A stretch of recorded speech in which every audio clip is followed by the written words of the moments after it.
Okay. Another important concept in probability that is famously known and used is Bayes' term. So essentially, Bayes' term can be expressed using this expression.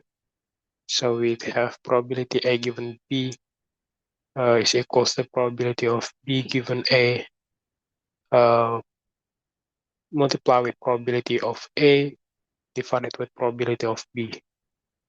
Okay. So what this tells us here is we want to predict an event given a certain condition,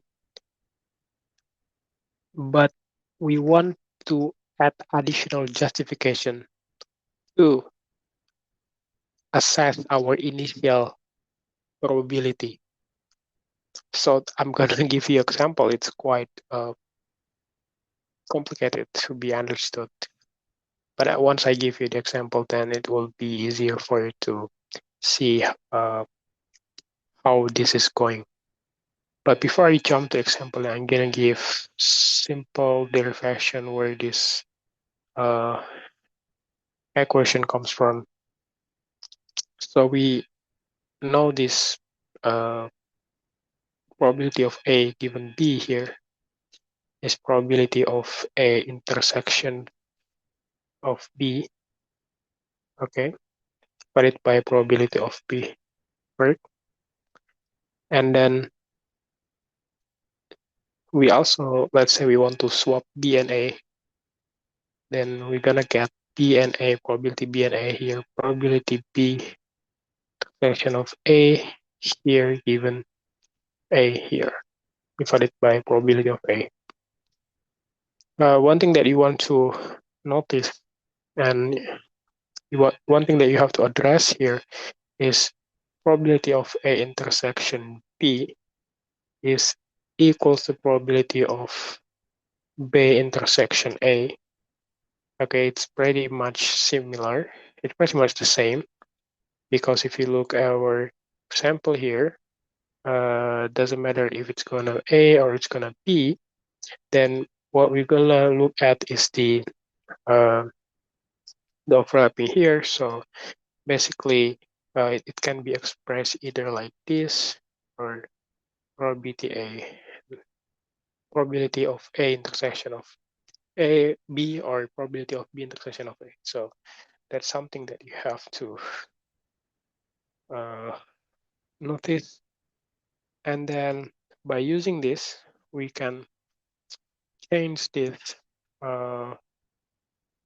BA with A intersection B. So we're gonna have probability of A, sorry, intersection B equals to probability of A. If we multiply both sides with probability of A, then you will have this one. So we're gonna get this BA equals to BA here, correct? Now we already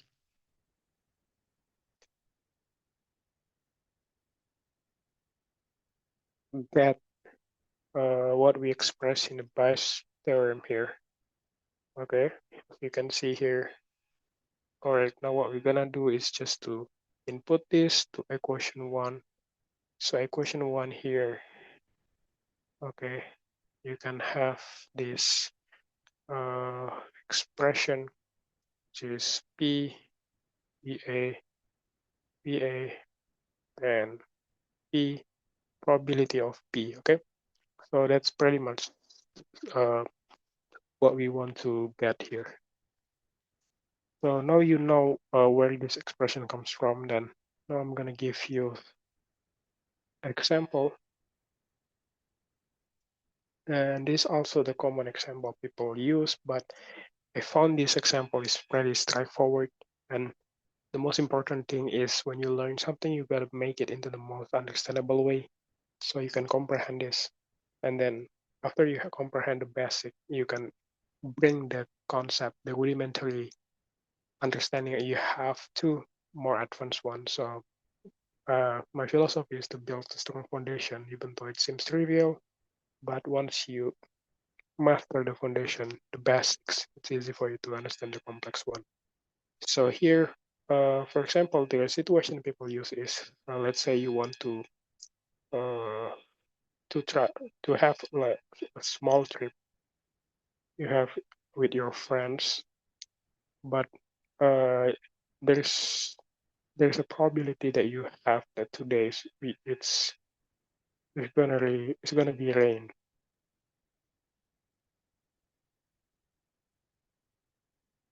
and you have this equal to one uh 0.15, and then if we look at this probability only, then you might guess, oh, it's only 0.15. uh, I will go out with my friends because there is more likelihood rain will happen. But what bias theorem does is we consider another aspect that might influence the possibility of raining today. So we want to try rationalizing our initial condition by adding more information. So you also have that today you find, uh, okay, today you find it's cloudy, so there's a probability of cloudy as well here is equals to 0.25. So you know it's cloudy. This is the probability that you know. Uh, you look at you get this information from the uh,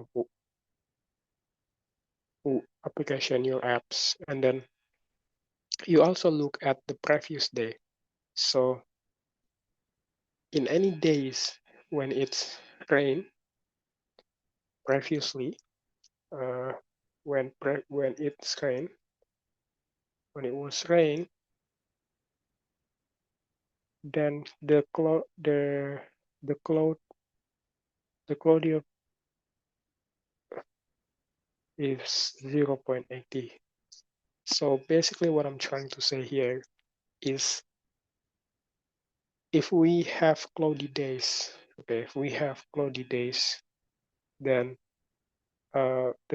it's gonna be rain by with probability of 0.80, meaning that if you look outside and it's cloudy 0.8, then it's gonna be rain. That's how you uh, connect the information between cloudy and rain. So you know when the you have all of this information.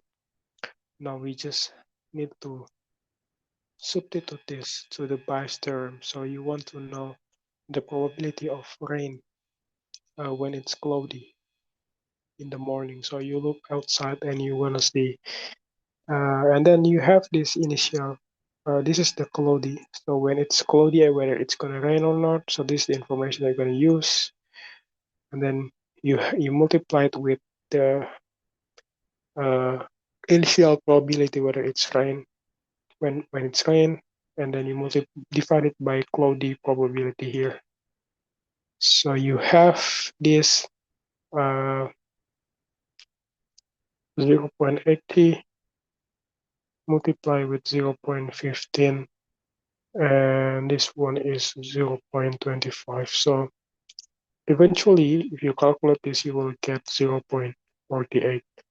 Now, what's surprising for you is when you add additional information about cloudy and also previous day when it's cloudy, it turns out the probability to get rain it's higher.